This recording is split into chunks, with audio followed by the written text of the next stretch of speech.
EC ఏపీలో దూకుడు పెంచింది. అలాగే మోదీ పాల్గొన్నటువంటి ఏదైతే సభ ఉందో ఆ సభ వైఫల్యానికి సంబంధించి కూడా వాళ్ళ మీద వేటు వేసిన సంగతి మనందరికీ తెలిసిందే. ఇలా ఈసీ దూకుడుగా వ్యవహరించకుండా ఉండడానికి, తనకు సాయం చేసేలాగా ఉండడానికి జగన్మోహన్ రెడ్డి ఒక దూతని ఢిల్లీకి పంపించారనేటువంటి వార్త వినిపిస్తుంది. ఇది ఎంతవరకు వాస్తవం ఏంటి? ఎందుకు ఎవరా దూత అయి ఉండొచ్చు? ఈ అంశానికి సంబంధించి మనతో మాట్లాడడానికి, వారి విశేషాన్ని మనతో పంచుకోవడానికి ఈరోజు మనతో పాటు ఉన్నారు సీనియర్ జర్నలిస్ట్ జగదేవ్ గారు ఉన్నారు. వారితో మాట్లాడదాం. నమస్తే అండి. నమస్తే. జగన్మోహన్ రెడ్డి ఈసీ తనకు అనుకూలంగా ఉండేందుకు, సాయం చేసేందుకు గాను ఒక దూతనైతే ఢిల్లీకి పంపించారు. ఎందుకనంటే ఈసీ మధ్యకాలంలో చాలా దూకుడుగా వ్యవహరిస్తూ ఉంది ఐఏఎస్ల పైన, ఐపీఎస్ల పైన.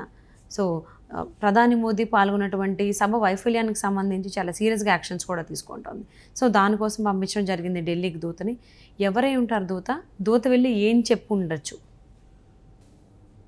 దూత వెళ్ళడం విషయం పక్కన పెడితే, ఈసీ అనేది జగన్ గారి మీదనే కాదు, అక్కడ ప్రభుత్వం ఎవరిదున్నా కూడా ఈ విధమైన దూకుడుగానే ప్రవర్తిస్తారు. ఎందుకంటే ఎన్నికలు ఎప్పుడు కూడా ఏకపక్షంగా ఉండకూడదు, నిష్పక్షపాతంగా నిర్వహించాలనే ఉద్దేశంతోనే ఎన్నికల కమిషన్ ఇటువంటి చర్యలు తీసుకుంటుంది. అలా తీసుకునే ముందు కూడా ఒక రకమైన సమీక్ష సమావేశం నిర్వహిస్తారు.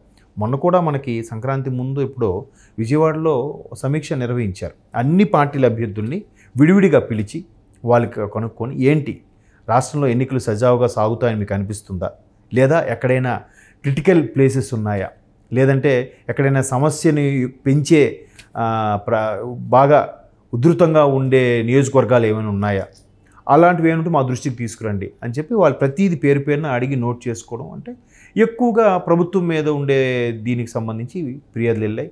దానికి సంబంధించి పార్టీల అధినేతలు కూడా కలవడం జరిగింది. వైసీపీ నుంచి జగన్మోహన్ రెడ్డి గారు కలవలేదు, కానీ ముఖ్యమంత్రి హోదాలో ఉండి మిగతా ప్రతిపక్ష నాయకులు, నేతలు అయిన మిగతా వాళ్ళందరూ కూడా వెళ్ళి కలిశారు. కాంగ్రెస్ తరపున వాళ్ళు కూడా వెళ్ళి కలిశారు.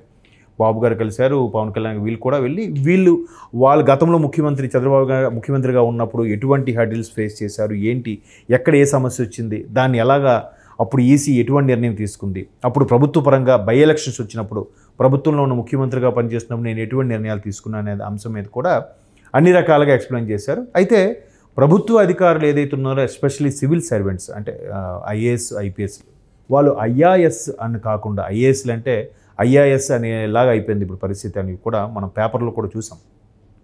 అలాగా ఒక పార్టీకి కానీ, ఒక ప్రభుత్వానికి కానీ, ప్రభుత్వ అధికారులకు కానీ, లేదా మంత్రులకు కానీ కొమ్ము కాయకుండా ఉండేలాగే నిష్పక్షపాతంగా వ్యవహరించాలి.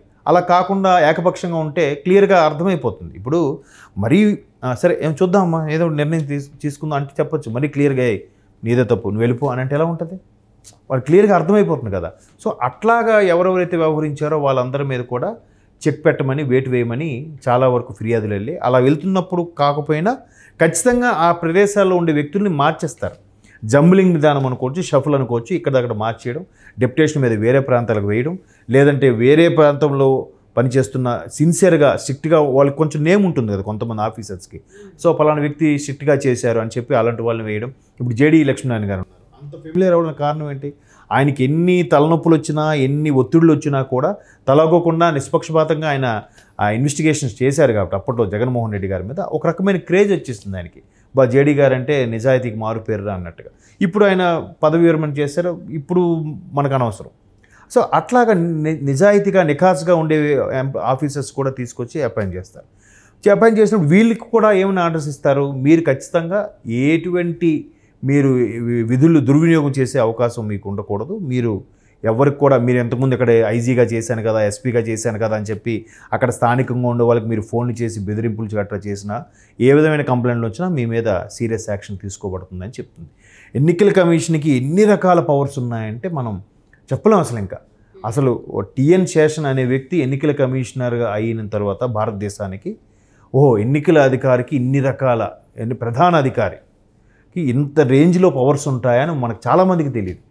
అంటే అప్పటి వరకు కొన్ని ప్రభుత్వాలు ఆ విధంగా నొక్కేసాయో, లేదంటే అంత పవర్ఫుల్ లీడర్ రాలేదో తెలియదు. కానీ టిఎన్ శేషన్ గారు ఎన్నికల అధికారి అయిన తర్వాత మాత్రం ఎన్నికల కమిషన్కి, ఆ కార్యాలయానికి ఎన్ని పవర్స్ ఉంటాయని మాత్రం ఆయన చేసి చూపించాడు కూడా.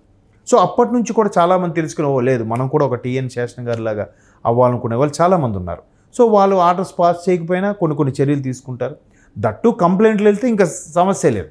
మీ మీద కంప్లైంట్ వచ్చింది, ఇప్పుడు మీరు నిజమా కాదా విషయం పక్కన పెడితే ఎందుకు నిజం కంప్లైంట్ వచ్చింది కదా, మీరు వేరే దగ్గరికి వెళ్ళిపోండి అని చెప్తుంది సింపుల్గా. సో అలా జరుగుతున్నాయి. అలా జరిగినప్పుడు అమ్మో ఇది అసలు బీజేపీ గడిచిన 5 ఏళ్లలో వైసీపీకి ఏమీ అడగలేదు కాబట్టి అని నా అభిప్రాయం.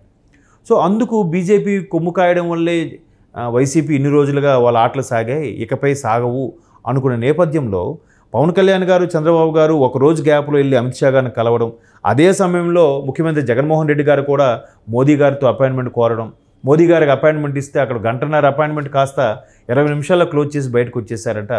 అప్పుడు అక్కడున్న మీడియా మిత్రుల కథనం ప్రకారం ఎందుకో ముఖ్యమంత్రి గారు ఎప్పుడు ముఖాముఖిగా మాట్లాడేవారు, ఒక బయట కూడా ఇవ్వలేదు మాకు ఎవరికి అన్నట్టుగా చెప్పారు. అంటే లోపల ఏదో వాళ్ళకి చెక్ పెట్టారా, లేదంటే వీళ్ళు అడిగే రిక్వెస్ట్లకి వాళ్ళు నో చెప్పారో తెలియదు, కానీ ముఖ్యమంత్రి జగన్మోహన్ రెడ్డి గారు స్పందించలేదు కాబట్టి అక్కడ ఏదో యాంటీగా వచ్చిందనే అభిప్రాయాలు వచ్చాయి. దానికి అనుగుణంగానే ఒక్కొక్కటిగా టీడీపీ, జనసేనతో పాటు బీజేపీ పొత్తులో భాగమవడం, ఇప్పుడు వైసీపీకి బీజేపీ ఇంకా దూరమైందని అనుకోవచ్చు. వైసీపీకి ఇకపై బీజేపీ కొమ్ము కాయదు కాబట్టి ఇంకా వీళ్ళ ఆటలు సాగవు అనే అభిప్రాయాలు కూడా చాలామంది విశ్లేషకుల్లో ఉంది. సో ఇప్పుడు ఒక్కొక్కటిగా మేము ఏం చేసినా చూసి చూడనట్టు ఊడుకునే పరిస్థితి లేదు. కేంద్రం ఎక్కడైనా ముట్టిగా వేస్తుంది కదా, కోర్టులు ముట్టిగా వేసినా పట్టించుకోవడానికి వీల్లేదనడానికి లేదు. కేంద్రంలో పెద్దలు ఉంటే వాళ్ళకి ఏ విధంగా చర్యలు తీసుకోవాలో వాళ్ళకి తెలుసు. ఎందుకంటే ఇప్పుడు జగన్మోహన్ రెడ్డి గారు క్యాన్వాసింగ్లో కూడా ఏం చెప్తున్నారు, స్పెషల్ స్టేటస్, స్పెషల్ ప్యాకేజ్ తెస్తా ఉన్నారు, చంద్రబాబు తెచ్చారా అని అడుగుతున్నాడు. ఇంకా 5 ఏళ్ళదే ఆయన, మరి గడిచిన 5 ఏళ్ళు ఈయనే కదా, మరి ఈయన ఏం తెచ్చారా, ఇది మర్చిపోయి మాట్లాడుతున్నాడు ఆయన. మాట్లాడుతూ ఏమంటున్నారు, పవన్ కళ్యాణ్ బాబు గారిని విమర్శిస్తున్నారు, మోదీ గారి దగ్గరికి వచ్చారు కదా మోదీ గారు అని మాట్లాడుతున్నారు. మరి అక్కడ ఆయన ఎందుకు విమర్శించలేకపోతున్నారు? కూటమిలో ముగ్గురు ఉన్నప్పుడు ముగ్గురు నాయకులను కూడా విమర్శించాలి కదా. పవన్ కళ్యాణ్ గారు విమర్శిస్తున్నారు, చంద్రబాబు గారిని విమర్శిస్తున్నారు. మోదీ గారి దగ్గరికి వచ్చేసరికి మోదీ గారు కూడా వాళ్ళతోనే కలిశారు, వాళ్ళందరూ ఒకటే నన్ను ఓడించాలని చూస్తున్నారు, నన్ను మీరు గెలిపించండి అని చెప్తున్నారు. మోదీ గారు అంట. వీళ్ళిద్దరికి చంద్రబాబు నాయుడు గారు లేదు, పవన్ కళ్యాణ్ గారు లేరు. ఎందుకు? అక్కడ ఈయన గురించి మాట్లాడితే సీన్ రివర్స్ అయిపోతుంది, వాళ్ళకి తెలుసు. సో అందుకే అయ్యో మనం అనవసరంగా బీజేపీతో పొత్తు పెట్టుకోలేకపోయామా అనే ఫీలింగు వైసీపీ నేతల్లో ఉందని నా అభిప్రాయం. సో అందుకే ఒక్కొక్కటిగా ఈ ఎలక్షన్ ఆఫీసర్స్ని ట్రాన్స్ఫర్ అవ్వడం కానీ, లేదంటే ఎక్కడికక్కడ కంటైనర్లు పట్టుకోవడం కానీ, ఏదైనా నగదును తరలిస్తున్నప్పుడు వాటిని చేసి ఎక్కడికక్కడ లాక్ చేయడం కానీ, ఇవన్నీ జరుగుతుంటే మేబీ అందుకే బీజేపీతో పొత్తు అవ్వలేదు. అండ్ మోర్ ఓవర్ టీడీపీతో పొత్తు వద్దని కూడా చెప్పడానికి వెళ్ళుండొచ్చు. సో అవి ఎలాగా జరగలేదు, ఇది జరగలేదు కాబట్టి ఇకపైనైనా మా మీద చర్యలు తీసుకోవడం కొంచెం బ్రేక్ అంటే అని చెప్పడానికి ఇక్కడ నుంచి ఒక వ్యక్తిని పంపించి ఉండొచ్చు. ఇక్కడ నుంచి పంపిస్తే ఎవరిని పంపించాలి, వాళ్ళకున్న ఎంపీలనే పంపించాలి. ఆ ఎంపీల్లో కూడా దూకుడుగా ఉండే ఎంపీ ఎవరున్నారు? జగన్మోహన్ రెడ్డి గారి తర్వాత నెంబర్ 2 స్థానం ఎవరిదంటే అందరికీ తెలిసిన పేరు విజయసాయి రెడ్డి గారి పేరే. మేబీ ఆయన ద్వారా రిక్వెస్ట్ పెట్టుకుండొచ్చు. ఎందుకంటే ఢిల్లీ లెవెల్లో లావాదేవీలు కానీ లాబింగ్ అంతా చేయాలంటే విజయసాయి రెడ్డి గారికే సాధ్యం. ఎందుకంటే ఆయన ఒక మంచి ఆడిటర్ కూడా, అంటే లా పాయింట్స్ తెలుసు, ఫైనాన్షియల్ మ్యాటర్స్ అన్నీ బాగా అవగాహన ఉన్న వ్యక్తి కాబట్టి ఆయనకన్నా మేధావి నాకు ఇంకెవరు కనపట్లేదు. మేబీ ఆయన ద్వారా లాబింగ్ చేస్తుండొచ్చు. మరి ఈసీ దూకుడునైతే తగ్గించడానికి జగన్మోహన్ రెడ్డి ఒక దూతనైతే హస్తినికి పంపించారని వార్తలు వస్తున్నాయి.